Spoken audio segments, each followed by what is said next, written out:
Hello students and my dear friends, I am Dr. Shalini Shukla and today is 9th of August 2021, Monday. Inspiration of the day is many of life's failure are experiences by people who did not realize how close they were to success when they gave up. In today's discussion, we are going to cover these articles. So let's start with article number 1 given on page number 1. New licensing regime for UCBs in the pipeline. Cooperative banks को लेकर के cooperative societies को लेकर के पिछले last 1-2 सालों से central government is actually on it's toes. बहुत सारे करप्शन, बहुत सारे इलीगल प्रैक्टिसेस जो हैं वो लाइमलाइट में आई थी कॉपरेटिव बैंक्स को लेकर के और कॉपरेटिव सोसाइटीज़ को लेकर के। तो चाहे वो आरबीआई हो, चाहे वो सेंट्रल गवर्नमेंट हो, पिछले 2-3 सालों से दोनों ही इन्फोर्समेंट बॉडीज़ कॉपरेटिव बैंक्स और कॉपरेटिव सोसाइटीज़ को लेकर के काफ़ी सारे रूल्स अमेंड कर रही हैं। अगर कॉपरेटिव सोसाइटी या कॉपरेटिव बैंक्स के मैनेजमेंट की बात करी जाए तो इनका मैनेजमेंट डिफ़र करता है as per scope of their business. हालांकि बहुत ज़्यादा डिटेल में नहीं जाएंगे कि कैसे कॉपरेटिव बॉडीज़ मैनेज होती हैं, बट अगर एक मेजर क्लासिफिकेशन या मेजर सेग्रीगेशन की बात करें तो दो तरह की कोऑपरेटिव बॉडीज़ होती हैं। एक जो एक सिंगल स्टेट में ऑपरेट करती हैं, single state of cooperative bodies, और जो मल्टी स्टेट में ऑपरेट करती हैं उन्हें मल्टी स्टेट कोऑपरेटिव बॉडीज़ बोलते हैं।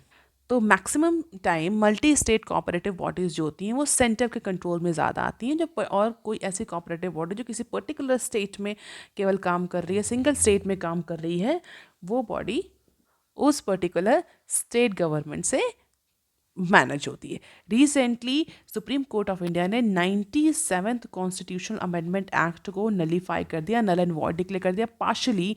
क्यों? क्योंकि उस particular 97th constitutional amendment act में जितनी भी कोऑपरेटिव बॉडीज़ हैं उनको सेंटर गवर्नमेंट के परव्यू, सेंटर गवर्नमेंट के मैनेजमेंट में लाने के लिए प्रावधान रखा गया था। तो सुप्रीम कोर्ट ने ये कहा कि ये जो 97th कॉन्स्टिट्यूशनल अमेंडमेंट एक्ट है, this is not actually as per the constitution of India and has not follow the due constitutional amendment process. Constitution में जो अमेंडमेंट की प्रोसेस दी गई, प्रोसीजर दिया गया है कि कोई भी अगर कॉन्स्टिट्यूशन में अमेंडमेंट लाएंगे तो उसको किस तरीके से, क्या प्रोसीजर है, उसके तहत ही पास किया जा सकता है। जो 97th कॉन्स्टिट्यूशनल अमेंडमेंट किया गया उसके according majority of the parliamentarians should vote for this particular constitutional amendment, या हम ये बोल सकते हैं कि मेजॉरिटी से वोटिंग होनी चाहिए। इसके अलावा 50% स्टेट्स जो हैं, स्टेट्स गवर्नमेंट जो हैं, वो उस पर्टिकुलर अमेंडमेंट को फॉलो करें, रेक्टिफाई करें, देन ओनली वो पर्टिकुलर कॉन्स्टिट्यूशनल अमेंडमेंट पास हो सकता है। तो recently supreme court of India ने कहा है कि जो 97th कॉन्स्टिट्यूशन अमेंडमेंट एक्ट लाया गया उसमें 50% स्टेट रेक्टिफिकेशन वाला जो क्लॉज है वो फॉलो नहीं किया गया, क्योंकि कोऑपरेटिव बॉडीज़ के मैनेजमेंट में जो भी चेंज लाया जा रहा है उससे स्टेट गवर्नमेंट बहुत ज़्यादा इम्पैक्ट होंगी। इसलिए जितनी भी स्टेट गवर्नमेंट्स हैं इंडिया में, जितने भी स्टेट्स हैं उसमें से 50% स्टेट्स को एटलीस्ट ये अमेंडमेंट फॉलो करना चाहिए था। तो इसीलिए सुप्रीम कोर्ट ने इस पर्टिकुलर कॉन्स्टिट्यूशनल अमेंडमेंट एक्ट को स्ट्रक डाउन कर दिया पार्शली। हालांकि इसमें क्या क्या निटिग्रिटीज थी वो अभी हम यहाँ डिस्कस नहीं करेंगे, otherwise this will make this particular video lengthy. अब देख लेते हैं आज के न्यूज़ कॉलम में क्या डिस्कस किया गया है। Government of India is actually thinking to bring the new licensing regime. New licensing regime किसके लिए? जो कोऑपरेटिव बैंक्स हैं उनके मैनेजमेंट के लिए।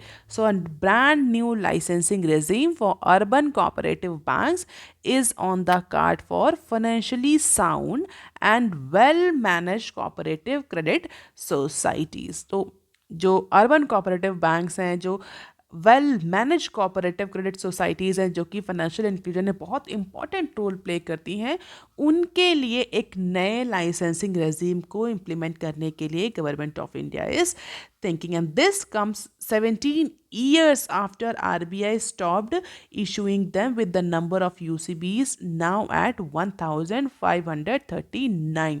That is down from 1926 from financial year 2003 or financial year 2004. और इसके अलावा एक नेशनल अम्ब्रेला ऑर्गेनाइजेशन भी फॉर्म करने की बात करी जा रही है अर्बन कोऑपरेटिव बैंक्स को लेकर के। और एक पर्टिकुलर बोर्ड ऑफ मैनेजमेंट, जिसको BOM हम शॉर्ट फॉर्म में बोलते हैं, बोर्ड ऑफ मैनेजमेंट भी कॉन्स्टिट्यूट किया जा सकता है अंडर न्यू लाइसेंसिंग रेजिम। किसके लिए? उन सारे कोऑपरेटिव बैंक्स के लिए जिनके पास 100 करोड़ से ज़्यादा डिपॉजिट है। तो एक बोर्ड ऑफ मैनेजमेंट की भी प्रस्तावना है। नेशनल अम्ब्रेला ऑर्गेनाइजेशन या हम ये कह सकते हैं रेगुलेटरी बॉडी के लिए भी प्रोविजन दिया गया है कोऑपरेटिव बैंक्स को लेकर के। And this move will constitute a part of comprehensive review of regulation and plot the flight path for UCBs by newly minted ministry of corporation. अगर आपको पता हो तो रिसेंटली एक नई मिनिस्ट्री कॉन्स्टिट्यूट करी गई है, उसका नाम क्या है? मिनिस्ट्री ऑफ कॉरपोरेशन, जो बेसिकली कोऑपरेटिव बॉडीज, चाहे वो कोऑपरेटिव बैंक्स हों, चाहे वो कोऑपरेटिव क्रेडिट सोसाइटीज़ हों या अदर कोऑपरेटिव बॉडीज़ हों, उनके मैनेजमेंट के लिए काम करेगी, उनके रेगुलेशन के लिए काम करेगी। क्यों? क्योंकि अगर हम कोऑपरेटिव बॉडीज़ की बात करें तो चाहे वो एग्रीकल्चर की फील्ड हो, चाहे वो क्रेडिट की फील्ड हो, चाहे वो बैंक की फील्ड हो, चाहे वो प्रोडक्ट मार्केटिंग की फील्ड हो, इन सभी फील्ड में कोऑपरेटिव सोसाइटीज़ जो हैं वो कोऑपरेटिव बॉडीज़ हैं वर्क कर रही हैं, और as per their scope of business they fall under different ministries. तो अगर कोऑपरेटिव्स के बारे में कोई भी इंफॉर्मेशन गवर्नमेंट को चाहिए होती है, कोई भी ऐसी स्कीम लानी होती है, तो उनको कई सारी अप्रॉक्सीमेटली 10 to 13 मिनिस्ट्री से कोऑर्डिनेट करना पड़ता है, and that make particular scheme to be difficult और चैलेंजिंग फॉर इम्प्लीमेंटेशन। इसीलिए गवर्नमेंट ने मिनिस्ट्री ऑफ कॉरपोरेशन बनाया, जो बेसिकली जितनी भी कोऑपरेटिव सोसाइटीज़ हैं, चाहे वो बैंक्स हों, चाहे वो क्रेडिट सोसाइटीज़ हों, चाहे वो एग्रीकल्चर से रिलेटेड सोसाइटीज़ हों, चाहे वो माइक्रो फाइनेंस से रिलेटेड सोसाइटीज़ हों, they all actually be regulated by this ministry of corporation. तो मिनिस्ट्री ऑफ कॉरपोरेशन के लिए भी ये जो नया लाइसेंसिंग प्रोसेस लाया जा रहा है, रेजिम लाया जा रहा है, ये आसान होगा, जैसे मिनिस्ट्री ऑफ कॉरपोरेशन को कॉरपोरेशन बॉडीज़ को मैनेज करने में, उनके रिव्यू में, रेगुलेशन में हेल्प मिलेगी। इसके अलावा एक नेशनल कोऑपरेटिव डेवलपमेंट पॉलिसी को भी रिफ्रेश करने की बात करी जा रही है, जो कि 2002 में इम्प्लीमेंट करी गई थी। तो नेशनल कोऑपरेटिव डेवलपमेंट बॉडी 2002 के अकॉर्डिंग है, वो अब दैट डेफिनेटली 2002 से लेकर के और 2021 तक बहुत ज़्यादा चेंज आ चुका है कोऑपरेटिव्स की फंक्शनिंग में और उनके इन्वायरमेंट में भी, and that is why there is a need to refresh this particular national cooperative development policy. तो उस particular new brand licensing regime के तहत इस particular national cooperative development policy को भी मॉडिफाई किया जाएगा। तो जैसे ही पार्लियामेंट का मानसून सेशन कंक्लूड होगा, जो भी इन्फोर्समेंट एजेंसीज इन्वॉल्व हैं इसमें, चाहे वो मिनिस्ट्री ऑफ कॉरपोरेशन हो, आरबीआई हो, they all will deliberate on this particular method और न्यू रेजीम।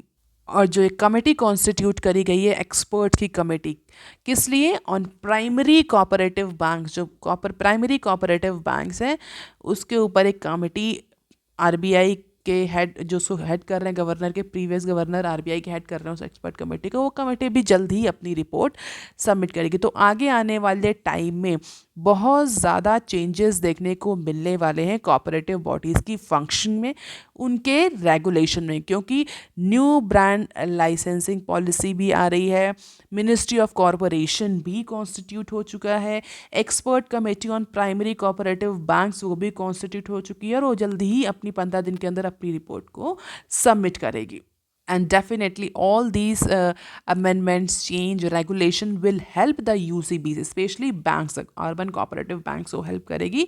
उनकी जो उनके constraints हैं उनको कैसे remove किया जाए, enablers हैं उनको कैसे और ज़्यादा modify किया जाए, and how the cooperative banks actually fulfill their socio-economic objectives, and at the same time how they can be managed and regulate and supervise carefully so that all the corrupt or illegal practices may be vanished।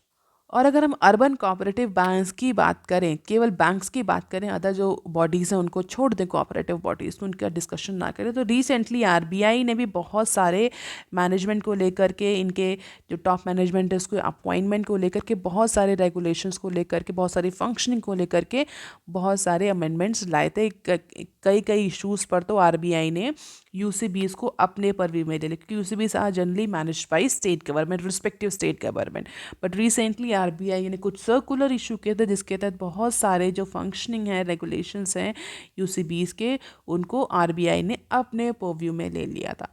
और अगर numbers की बात करें कि UCBs, अगर numbers की बात करें तो number is continuously decreasing in India. अगर यूसीबीज की बात करें तो 2004 से जो फॉर्मेशन है अर्बन कोऑपरेटिव बैंक्स का, वो फॉल कर रहा है, and that is all because of the high number और rate of failure of UCBs. UCBs में जो करप्ट प्रैक्टिसेस हो रही हैं उन उसकी वजह से बहुत सारे जो अर्बन कोऑपरेटिव बैंक्स हैं वो फेल हो रहे हैं, जिसकी वजह से अगर आप देखें तो नंबर इज़ कंटिन्यूसली डिक्रीजिंग। और इसीलिए आरबीआई ने लास्ट 1-2 सालों में बहुत सारे रूल्स, सर्कुलर इशू किए थे जिसके तहत यूसीबी की फंक्शनिंग को आरबीआई ने अपने कंट्रोल में ले लिया था, चाहे वो बोर्ड का अपॉइंटमेंट हो या टॉप मैनेजमेंट का अपॉइंटमेंट हो या कोई भी अदर सिग्निफिकेंट डिसीजन हो। तो आरबीआई जनरली, आरबीआई जो यूसीबीएस के जो मैनेजमेंट में इंटरफेयर नहीं करती थी, that is actually the matter of state. But जिस तरह से कोऑपरेटिव बैंक्स जो फेल हुए हैं पिछले कुछ टाइम से, उसको देखते हुए आरबीआई ने यूसीबीस पर कुछ कंट्रोल या कुछ रीन लगाया था। तो फेलियर रेट की वजह से number of UCBs in India is decreasing from March 2004, and this is the UCB's merger data into different state: Maharashtra, Gujarat, Andhra Pradesh, Karnataka, Rajasthan, Chhattisgarh, Uttar Pradesh, Uttarakhand, Telangana and Punjab. So these are the few important state जहाँ पर UCBs बहुत ज़्यादा functional है और बहुत significant role play करती हैं socio economic development के केस में। तो महाराष्ट्र में सबसे ज़्यादा मर्जर देखने को मिले हैं। By the end of March 2020 74 UCBs जो हैं वो मर्ज हुई हैं, गुजरात में 35 और आंध्रा में 12, followed by Karnataka, Rajasthan and other state.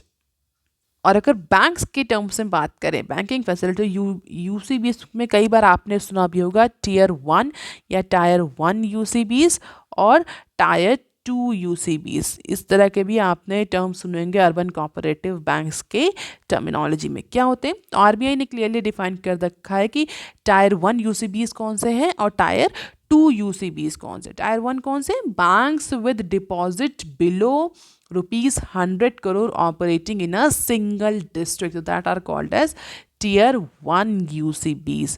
इसके अलावा banks with deposit below 100 crore operating in more than one district provided the branches are in contiguous district and deposits and advances of branches in one district separately constitute at least 95% of total deposit and advances respectively. तो इस तरह की UCBs को भी tier 1 बोलते हैं। इसके अलावा जितनी अदर यूसीबीज हैं they are called as tier 2 UCBs, और दोनों के लिए थोड़ा थोड़ा सा जो रेगुलेटरी फ्रेमवर्क है वो चेंज है। हालांकि इतनी टेक्निकल डिटेल में आपसे किसी भी एग्जाम में नहीं पूछा जाएगा कि टीयर 1 यूसीबीज क्या होती है और टीयर 2 यूसीबीज क्या होती है, लेकिन फिर भी एक मेजर क्लासिफिकेशन आप चाहें तो टीयर 1 यूसीबीज वो जिनका जो डिपॉजिट होता है वो जनरली 100 करोड़ से नीचे का होता है और most of the cases they operate in single state. इसके अलावा जो अदर यूसीबीज हैं they fall in tier 2 category. अब देख लेते हैं article number 2 that is given on page number 4। Centre mulls changes in draft e commerce rule. E commerce companies को लेकर भी बहुत सारे एलिगेशंस लगते हैं। They use different types of sales and discounting techniques in order to mitigate the competition, in order to remove the competition from the Indian market. और Flipkart और Amazon जैसी कंपनीज पर तो कई सारे केसेस भी चल रहे हैं। So now central government is actually thinking to change the few important provision into the draft e-commerce rule. So redrafting related party sales and clarity on flush sales after consultation with industry and e-commerce players. Flash sales जो आती हैं, जो heavy discounts की जो cell आती हैं, weekend sales आती हैं, उनको लेकर के कई बार शिकायत भी करी है रिटेलर्स ने, जो फिजिकल रिटेलर्स हैं उन्होंने कंज्यूमर फोरम में। तो उसको लेकर के क्लैरिटी करी जाएगी जो ड्राफ्ट ई कॉमर्स नया रूल आ रहा है ई कॉमर्स कंपनीज़ को मैनेज करने के लिए, कि क्या इस तरह की जो सेल्स हैं ये लीगल हैं, क्या ये हेल्दी हैं, क्या ये जो ई कॉमर्स कंपनीज़ हैं वो लॉन्च कर सकती हैं। तो जो रिवाइज्ड रूल है इन सेल्स को लेकर के वो जल्दी ही नोटिफाई होगा, and that all these rules will actually clear all the ambiguities that are related to the proposed amendment at further tightening the regulatory regimes on e-commerce space in India। और अगर आपको याद हो तो हमने डिस्कस भी किया था ड्राफ्ट ई कॉमर्स जो रूल आ रहा है, इसके लिए गवर्नमेंट ऑफ इंडिया ने जितने भी स्टेक होल्डर्स हैं उनसे उनके पॉइंट ऑफ व्यू, उनसे कमेंट मांगे थे। तो जितने भी एसोसिएशंस एंड इंडस्ट्री एसोसिएशंस, चाहे वो CII हो, चाहे वो फिक्की हो, RAI हो, CAIT हो, confederation of all India traders, internet and mobile association of India, PhD, chamber of commerce industry, इसके अलावा अमेजोन और फ्लिपकार्ट, इन सभी स्टेक होल्डर ने अपने अपने कमेंट सबमिट किए हैं on this new draft e commerce rule. और जल्द ही government of India will bring these revised rule. तो एक वर्चुअल मीटिंग सेट करी गई थी किसके किसके लिए, consumer affair ministry and the government investment promotion arm invest in India in July. तो इन दोनों की वर्चुअल मीटिंग हुई, इन्वेस्ट इंडिया और consumer affair ministry, and the final draft is expected to be present in the next parliament session.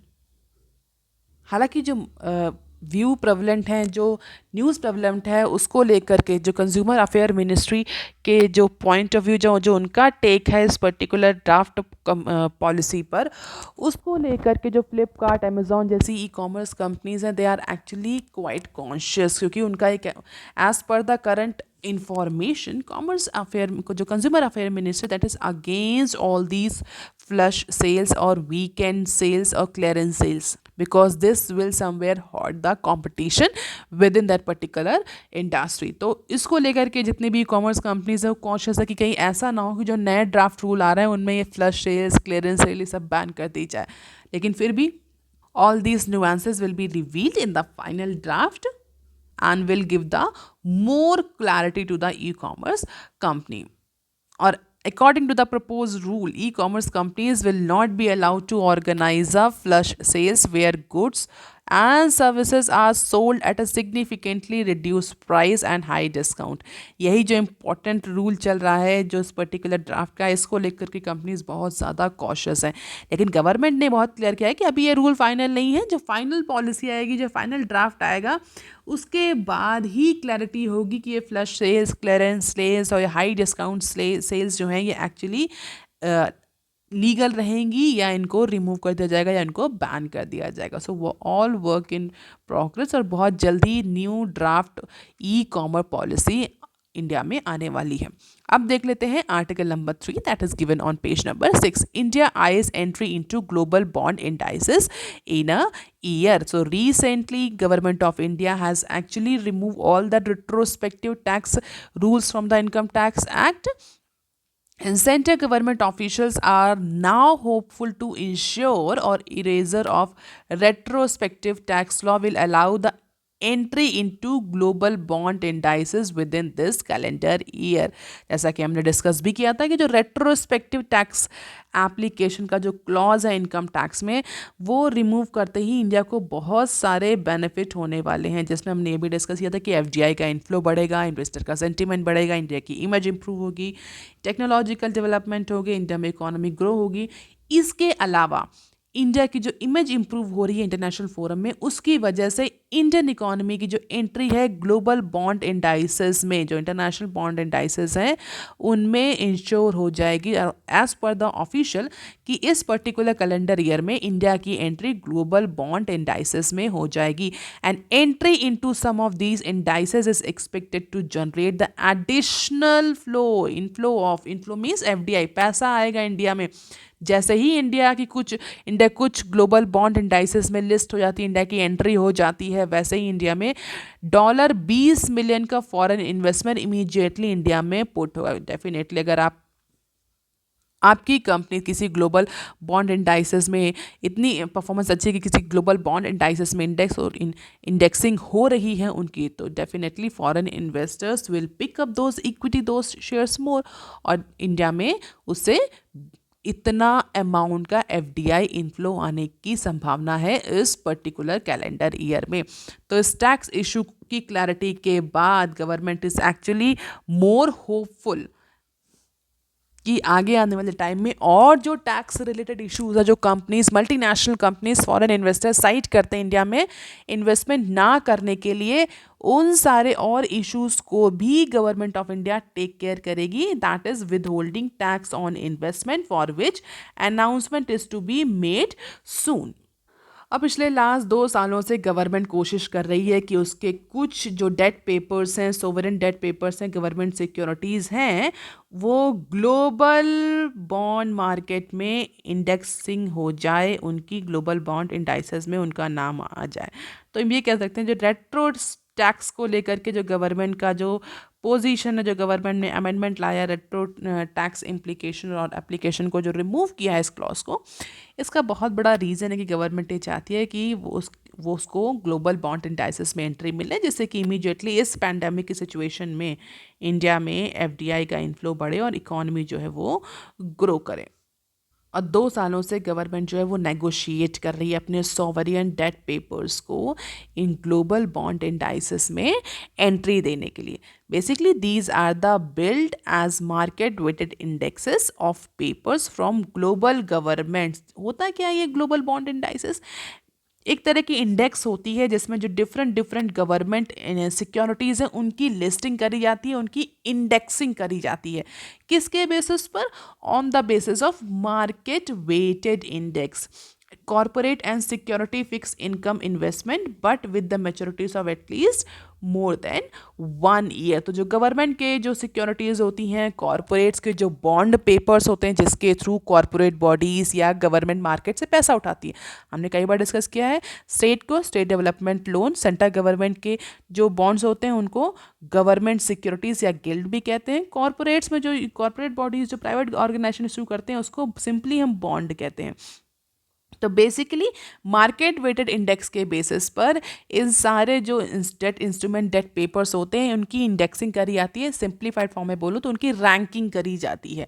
ठीक है, इससे क्या होता है, जितनी अच्छी रैंकिंग होगी, जितनी अच्छी लिस्टिंग होगी, इंडेक्सिंग होगी, उतना ही ज़्यादा जो इन्वेस्टर्स हैं उस पर्टिकुलर बॉन्ड पेपर में या डेट पेपर में इन्वेस्ट करेंगे। और अगर इंडिया की उस पर्टिकुलर ग्लोबल बॉन्ड इंडाइसेस में एंट्री हो जाती है तो कहीं ना कहीं ये माना जाता है कि इंडिया की जो performance as an economy it is good, और उसके जो डेट पेपर्स हैं, बॉन्ड पेपर्स हैं, जी सिक्योरिटीज़ हैं, वो क्रेडिट वर्दी हैं, उनमें इन्वेस्टमेंट करना प्रॉफिटेबल है and that particular investment is secure. लेकिन इंडिया के जो रेट्रोस्पेक्टिव टैक्स ट्रीटमेंट है या जो अदर टाइप से कुछ टैक्स ट्रीटमेंट है फॉरेन मनी को लेकर के, उसकी वजह से, फॉरेन इन्वेस्टर को लेकर के, उसकी वजह से कई बार से ये नेगोशिएशन हो रहा था इंडिया का, ये नेगोशिएशन निगेटिव हो रहा था, क्योंकि जो फॉरेन बॉडीज़ हैं जो ग्लोबल बॉन्ड इंडाइसेस प्रिपेयर करती है, उनका ये कहना है कि इंडिया जिस तरह से फॉरेन इन्वेस्टमेंट को टैक्स की लाइबिलिटीज़ को ट्रीट करता है, चाहे वो डिजिटल टैक्स हो, चाहे वो रेट्रोस्पेक्टिव टैक्स का केस हो,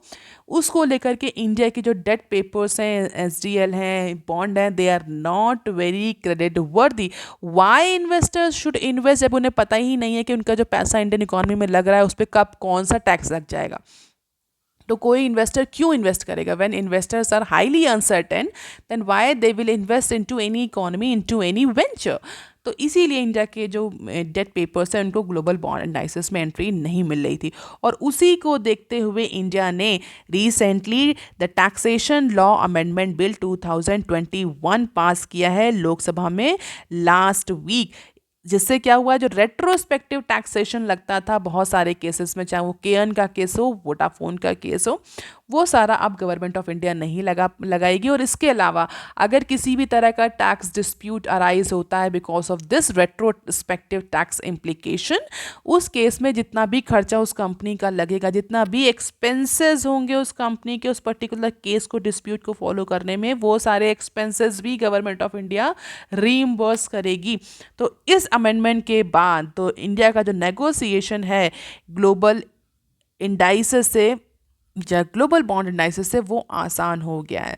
so the bill provides for the withdrawal of the tax demand made on indirect transfer of Indian assets if transactions were undertaken before 28 May 2012, the day the infamous retrospective tax legislation came into being. मई 2012 में लाया गया था, लेकिन अब फिलहाल 21 में इसको remove कर दिया गया है। और इससे अब थोड़ा सा जो इन्वेस्टर्स हैं उनमें जो अनसर्टेनिटी है टैक्स इम्प्लीकेशंस को लेकर के कि इंडिया कभी भी किसी भी लेवल में रेट्रोस्पेक्टिव टैक्स लगा देता है फॉरेन इन्वेस्टमेंट में, वो अनसर्टेनिटी थोड़ी रिड्यूस हुई है। And this have increase the chances of India to get entry into global bond indices.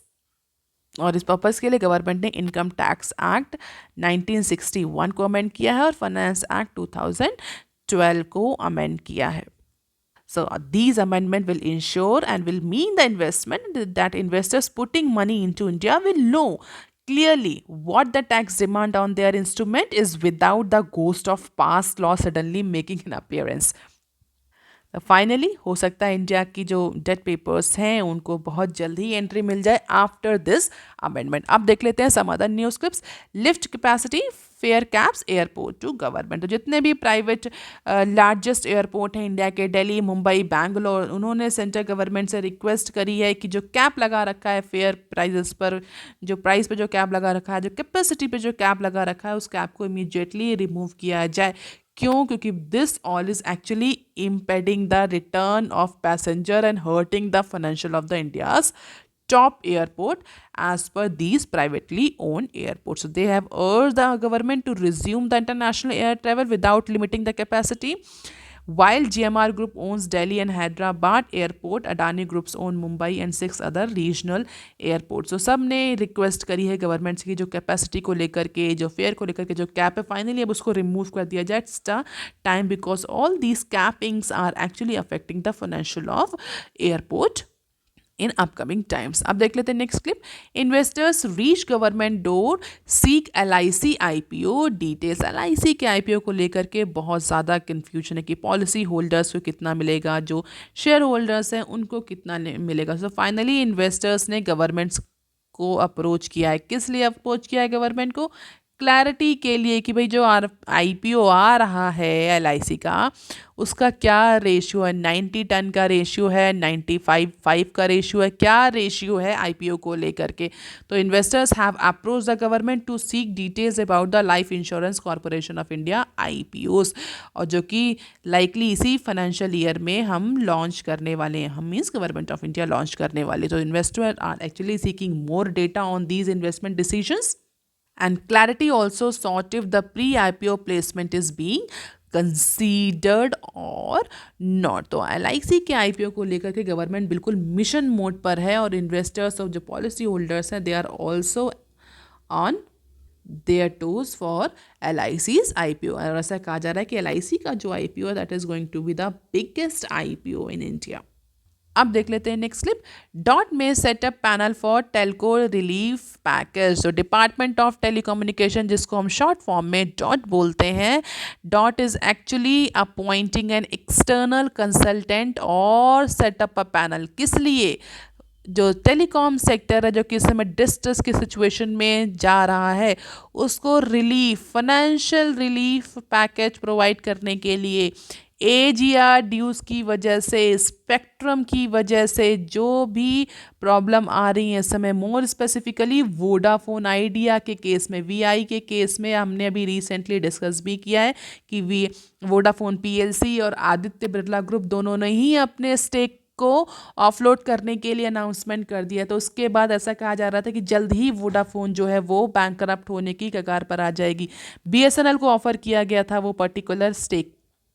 हालांकि बीएसएनएल ने उसकी तरफ से कोई रिस्पांस नहीं। तो इन सारी सिचुएशन को देखते हुए डिपार्टमेंट ऑफ टेलीकम्युनिकेशन तुरंत एक्शन में आया and they have decided to set up a panel to finalise a financial relief package for this particular sector, क्योंकि कहीं ऐसा ना हो कि सिर्फ और सिर्फ जियो की मोनोपोली रह जाए इस पर्टिकुलर फील्ड में। और किसी भी इंडस्ट्री में monopoly is not a good for long term as well as it is not good for consumer and economy. अब देख लेते हैं next clip. It is safe ICMR on Covishield and Covaxin mixture. तो Covishield और Covaxin के mix को लेकर के जो फाइनल जो स्टडी के जो डेटा आया है उससे ये रिवील हुआ है कि it is more effective than the single type of jab. तो अगर मिक्सचर लिया जा रहा है कोविशील्ड और कोवैक्सीन का तो it is generating more antibodies and more effective response among individual.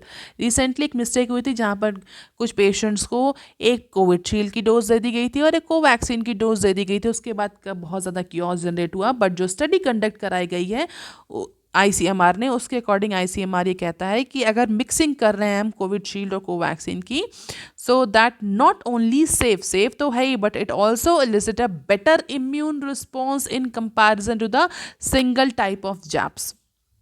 तो जो गड़बड़ी हुई थी जहाँ पर कुछ पेशेंट्स को जिन्होंने पहली कोविशील्ड की डोज ली थी उनको कोवैक्सीन की डोज दे दी गई थी गड़बड़ी की वजह से, उसके डेटा को स्टडी किया था ICMR ने। तो ICMR is saying that it is good, it is even safe and generating the better response in comparison to the single type of COVID vaccine. So that's all for today, students. If you want lecture PDF, you can join my Telegram channel. You can also follow me on other social media platform. If you have any query and suggestion, you can write on comment section below. Please like, share and subscribe. Thank you.